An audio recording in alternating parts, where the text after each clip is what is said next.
pipili po ako ng line na nag-strike sa akin. At isi-share ko po yun kung anong impact sa aking buhay or what in my past or present or future experience. Kaya, i-focus po natin ang ating mga sarili. Let us open our hearts, our mind, to receive the Word of God. Ang ating pong pagbasa ay mula sa Mark chapter 30, Mark chapter 6, verse 30 to 34. The return of the 12.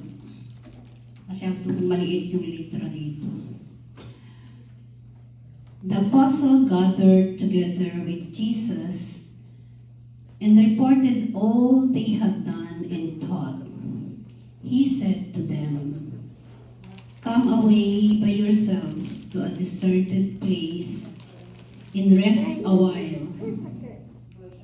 People were coming and going in great numbers, and they had no opportunity even to eat. So they went off in the boat by themselves to a deserted place. People saw them leaving, and many came to know about it. They hastened there on foot from all the towns and arrived at the place before them.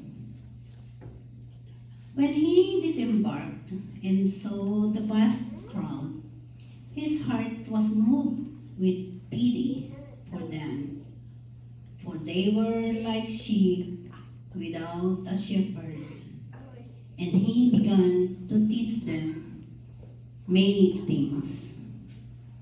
This is the gospel of the Lord. Praise to you, Lord Jesus Christ.